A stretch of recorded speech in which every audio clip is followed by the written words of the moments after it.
Back to our channel pro computers में एक बार आपका फिर से स्वागत है। जैसा कि अपन पिछले वीडियोस में पढ़ चुके हैं एक्सेल के कुछ फॉर्मूलेस, तो उन वीडियोस के कमेंट बॉक्स में मेरे को पता चला कि बच्चों को सम के फॉर्मूले में थोड़ा दिक्कत है। तो मैंने ये वीडियो 3 सम के फॉर्मूले पर बनाई है, जो सम इफ एस है। तो उसके लिए मैंने एक टेबल ड्रॉ की है। इस टेबल का डेटा इन तीनों फार्मूलाज पर अच्छी तरह से बैठ जाएगा। अगर आप मेरे चैनल पर नए हैं तो चैनल को सब्सक्राइब करें, लाइक करें, शेयर करें और कमेंट तो ज़रूर करें, ताकि मुझे पता चले कि हम वीडियोस कैसी बनाते हैं और आप लोगों को हमारी वीडियो कैसी पसंद आती है। तो जैसा कि आप सब देख पा रहे हैं, इन फंक्शंस को अभी देखेंगे, समझेंगे कि क्या है, कैसे है। और चैनल पर ज़्यादा से ज़्यादा बने रहने के लिए कमेंट बॉक्स में हेलो सर या वेल डन ज़रूर लिखें, क्योंकि हमें भी मोटिवेशन मिलता रहे। तो मैंने एक टेबल ड्रॉ करी है। इस टेबल के अंदर अपने पास जस्ट सिंपल डाटा है कोई, मैंने कंपनी का नाम दिया है RDX प्रोडक्शन लिमिटेड और यहाँ कोई सीरियल नंबर दे रखे हैं। ऐसे ही मैंने कोई product name, company name, unit, sale price और अमाउंट वगैरह दे रखी है। अब अमाउंट के अंदर मैंने मल्टीप्लिकेशन का फॉर्मूला लगाया है, जो यूनिट और सेल प्राइस को मल्टीप्लाई करता है। मेरे पास 3 रैंडम प्रोडक्ट हैं, आपने उन्हीं को कॉपी पेस्ट कर लेना है जस्ट सैंपल के लिए।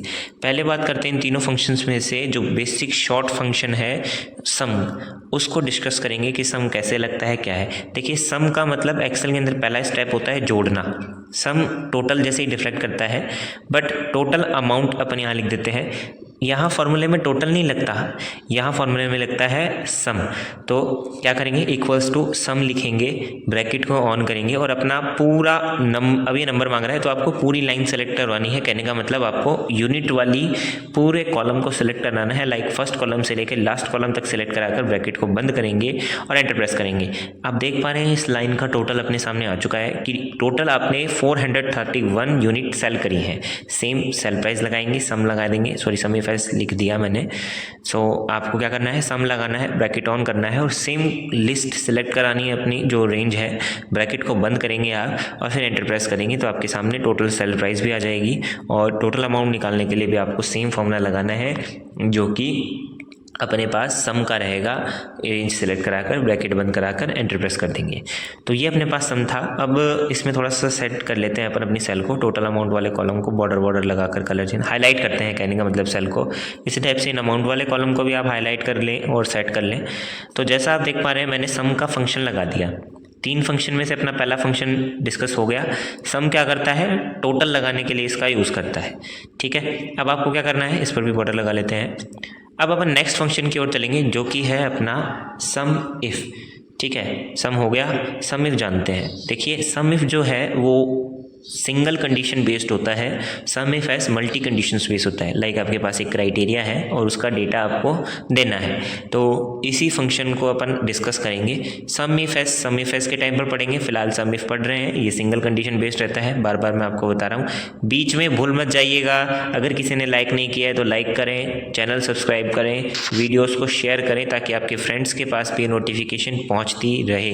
अब यहाँ पर मैंने इस कॉलम के अंदर जो अपना एक हेडिंग रहेगा प्रोडक्ट नेम, इसको सिलेक्ट कर कॉपी पेस्ट कर देते हैं। कहने का मतलब इस कॉलम को आपको यहाँ पर क्या करना है, कॉपी कर सिंपल कंट्रोल V से पेस्ट कर दीजिए, या पेस्ट कमांड पर क्लिक कर भी इसको पेस्ट कर सकते हैं। और सेल थोड़ा सेट कर लेंगे। मैंने प्रोडक्ट नेम का एक कॉलम सेलेक्ट करा दिया और आगे वाले कॉलम में आपको जिस भी अमाउंट का सम निकालना है उसको सिलेक्ट करना है। मैंने यूनिट ऑफ सेल का सम निकालना है, तो मैंने यूनिट ऑफ सेल को पेस्ट किया है इन द अदर सेल। ठीक है, अब आपको क्या करना है, अगर आप इसमें कुछ टाइप करेंगे तो गलती होने के चांसेस होते हैं। ठीक है, लाइक ओप्पो या आप कोई भी प्रोडक्ट लिख देते हैं, तो इसको शॉर्ट तरीका आगे बताएंगे। आपको इक्वल्स टू लगाना है, इन सम इफ लिखना है, ब्रैकेट ऑन करना है। अब आपसे रेंज पूछ रहा है। रेंज का मतलब होता है क्राइटेरिया कि 1 से लेकर 10 तक का डेटा चाहिए, तो एक श्रेणी हो गई, कहने का मतलब एक लाइन हो गई। तो आपको वही क्राइटेरिया सेलेक्ट कराना है। अब ओप्पो 34 आपको किस लाइन में मिलेगा, ओप्पो 34 आपको मिलेगा प्रोडक्ट नेम वाले कॉलम में जो टेबल के अंदर अवेलेबल है। तो अपन को उसी ही कॉलम पर जाना है और उस कॉलम को पूरा सिलेक्ट कराना है। ध्यान दीजिएगा, ओप्पो 34 को सिलेक्ट नहीं कराना, ये पूरी एक लाइन सिलेक्ट करानी है, जो कि मैं अभी आपको स्क्रीन पर देख पा रहे हैं। हेडिंग से सिलेक्ट कराइए। सिलेक्ट कराने के बाद में आपको कॉमा लगाना है, जो कि फॉर्मूले में आपको कह रखा है। जैसे ही आप कॉमा लगाएंगे आपके पास क्राइटेरिया मांगता है। ध्यान दीजिएगा, वो रेंज थी और ये क्राइटेरिया है। रेंज अपन ने सिलेक्ट करा दी और इसका क्राइटेरिया ये प्रोडक्ट नेम रहेगा, तो मैंने इसको सिलेक्ट कराकर कॉमा लगाना है। फिर आपको सम रेंज का मतलब होता है किसका सम निकालना है, आपको यूनिट ऑफ सेल का सम निकालना है। तो यहाँ पर आप यूनिट ऑफ सेल वाला पूरा कॉलम सेलेक्ट कराएंगे। ध्यान दीजिएगा, जिसका सम निकालना रहता है उसी कॉलम को सिलेक्ट कराते हैं। अगर आप सेल प्राइस का सम निकालते हैं तो सेल प्राइस सेलेक्ट कराते हैं। फिलहाल यूनिट को सिलेक्ट कराकर ब्रैकेट को बंद करेंगे आप और एंटर प्रेस जैसे ही करते हैं आप देख पा रहे हैं ओप्पो 34 का डेटा आपके सामने रिप्रेजेंट हो रहा है। ध्यान दीजिए, ओप्पो 34 में एक तो 62 है, एक अपने पास 52 है और एक अपने पास यहाँ 21 और 25 है। आप इन तीनों का सम लगाएंगे तो आपके पास 160 अमाउंट ही आएगी जो अपनी शो हो रही है। आप इसी तरह से और किसी कॉलम का भी लगा सकते हैं। मैं यहाँ लिख दूँ सम इफ का फंक्शन है। जैसा कि मैंने कहा ये सिंगल कंडीशन बेस्ड रहता है, तो अपनी सिंगल कंडीशन क्या थी, सम में जो ओप्पो आपने डाला है वो आपकी सिंगल कंडीशन है, उस बेसिस पर आपका डेटा शो कर रहा है। अब बात करते हैं सम इफ एस की। ध्यान दीजिए, सम इफ एक कंडीशन पर लगता है, some if S multi conditions पर लगता है। तो अभी अपन मल्टी कंडीशंस पर इसको लगाएंगे। इस फॉर्मूले को पढ़ने से पहले चैनल को सब्सक्राइब करना मत भूलिएगा, बार बार मैं आपको एक ही बात कर रहा हूँ। अब आप इन दो कॉलम को कॉपी करेंगे और पेस्ट कर देंगे। मैंने कॉलम्स की रेंज बढ़ा दी, जो कि ताकि आप समझ सकें कि ये मल्टी कंडीशन लगता है।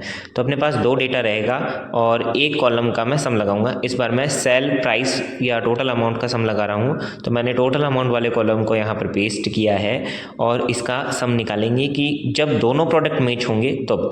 अब आप गलत लिख सकते हैं या किसी भी कारण से गलती हो सकती है सेल को लिखने के लिए, तो उसको एडजस्ट और गलती ना हो पाने के कारण एक कमांड लगाएंगे जो प्रोडक्ट को डिफाइन कर देगा कि एकदम फिक्स है, उसमें आप अपनी इच्छा से कुछ नहीं लिख सकते। एक लिस्ट आएगी, उसी के थ्रू आपको सिलेक्ट कराना है। तो कैसे करेंगे, आपको डाटा में जाना है। यहाँ आपको एक कमांड दिखेगी डाटा वैलिडेशन की, इसमें एनी वैल्यू की जगह आपको लेना है लिस्ट। अब लिस्ट क्या करता है, एक रेंज देता है, जैसा कि आप फॉर्मूले में देख पा रहे थे। सोर्स के अंदर आपको अपना पूरा टेबल सेलेक्ट नहीं करवाना, सिर्फ वही कॉलम सेलेक्ट कराना है जिसमें से आप डेटा चाहते हैं। ध्यान दीजिएगा, हेडिंग सेलेक्ट मत कराइए, सिर्फ डेटा सेलेक्ट कराएंगे और उस पर क्लिक कर सिंपल आपको कर देना है ओके पर क्लिक। जैसे ही आप ओके पे क्लिक करेंगे ड्रॉप डाउन लिस्ट आती है, सेम इसी कॉलम पर लगा लेते हैं। डाटा में जाकर एनी वैल्यू की जगह आप लिस्ट ले लेंगे और सोर्स में आप इस बार अपनी कंपनीज के नेम सेलेक्ट कराकर सिंपल ओके प्रेस कर देंगे। ठीक है, जैसे ही ओके प्रेस करेंगे ड्रॉप डाउन लिस्ट दिख रही है। मैंने ड्रॉप डाउन लिस्ट पे क्लिक करा, आपके पास प्रोडक्ट नेम आ रहा है। सेम इसमें भी आपके पास सेम प्रोडक्ट आ रहा है, तो ये ड्रॉप डाउन लिस्ट लगा देंगे। अब अपन टोटल अमाउंट वाले कॉलम में फॉर्मूला लगा, डेटा को सिलेक्ट कराइए, उसका डेटा आपके सामने आ जाएगा। अब यहाँ अपन फॉर्मूला लगाते हैं अपना टोटल अमाउंट में equals to some if S. देखिए मल्टीपल कंडीशन है अपने पास, दो या दो से ज़्यादा, तो सम इफ एस लगाने के बाद में सम रेंज बोल रहा है। सम रेंज का मतलब होता है आपको किसका सम निकालना है। मैंने कहा मेरे को सम निकालना है टोटल अमाउंट का, क्योंकि आप जिस कॉलम का सम निकालेंगे आपको वही कॉलम पहले सेलेक्ट करवाना पड़ेगा। अपन फिलहाल टोटल अमाउंट में फॉर्मूला लगा रहे हैं, तो अपन टोटल अमाउंट वाला कॉलम सेलेक्ट करवा लेते हैं। मैंने टोटल अमाउंट का पूरा कॉलम सेलेक्ट करवा लेना है विथ हेडिंग। हेडिंग से सिलेक्ट कराइए, देन आपको लगाना है कॉमा, जो फॉर्मूले में बोल रहा है। अब क्राइटेरिया रेंज 1 बोलता है आपसे, इसका मतलब होता है रेंज है ये 1 से लेकर 10 तक, जैसा कि मैंने आपको सम इफ में ही बताया था। तो अपन रेंज सेलेक्ट करा लेते हैं प्रोडक्ट नेम को, फिर अपन कॉमा लगा देंगे। और अब क्राइटेरिया, वो रेंज थी, क्राइटेरिया इसका होगा प्रोडक्ट नेम जो अपन ने ड्रॉप डाउन लिस्ट लगाई थी वहाँ। सेम अपन सेकंड क्राइटेरिया भी सिलेक्ट कराएंगे, कॉमा लगाकर को कॉमा लगाना है। सेकंड क्राइटेरिया भी वैसे ही सिलेक्ट कराना जैसे फर्स्ट क्राइटेरिया करवाया था अपना। इस पर प्रोडक्ट कंपनी है, मैंने कंपनी लिया, फिर कॉमा लगाना है और फिर आप अपना सेकंड जो डेटा है वो लेना चाहते हैं तो आप प्रोडक्ट कंपनी सेलेक्ट करवा दीजिए, ब्रैकेट को बंद करवाएंगे। अपने पास दो ही क्राइटेरिया हैं तो मैंने 2 क्राइटेरिया लिए, आपके पास 10 है तो आप 10 लीजिए। ब्रैकेट को बंद करेंगे, जैसे ही आप ब्रैकेट बंद करते हैं आपके पास आपका रिजल्ट शो हो जाएगा। ध्यान दीजिएगा, फ्रीज व्रीज कराने की कोई ज़रूरत नहीं है। एंटर प्रेस करेंगे, एंटर प्रेस करते ही आपका डेटा आपके सामने फ़िलहाल 0 आ रहा है। क्यों? क्योंकि आपने इन कॉलम को एकदम खाली रखा है। ड्रॉप डाउन लिस्ट से कोई भी एक प्रोडक्ट आप सेलेक्ट करवा दीजिए। फॉर एग्जांपल मैंने ओप्पो 34 सेलेक्ट कराया और यहाँ पर मैं ओप्पो सेलेक्ट करवाता हूँ, तो आपके पास में टोटल अमाउंट का सारा कॉलम हाईलाइट होगा। ध्यान दीजिए, जब दोनों कॉलम सेम होंगे तो ही रिज़ल्ट सेम आएगा, अदरवाइज रिज़ल्ट फॉल्स ही आता है। आप इनका सम लगा कर देख लीजिए, आपके पास में यही डेटा आएगा। ऐसे ही और वीडियोस के लिए हमारे चैनल को सब्सक्राइब करें, फॉलो करें, लिंक्स को शेयर करें ताकि औरों को भी इसका बेनिफिट मिलता रहे। और ज़्यादा से ज़्यादा चैनल को सब्सक्राइब करें। और तो मैं क्या कहूँ, अगर आपको हमारी वीडियोस पसंद आती है तो कमेंट बॉक्स में हमें मोटिवेट ज़रूर कीजिए। धन्यवाद।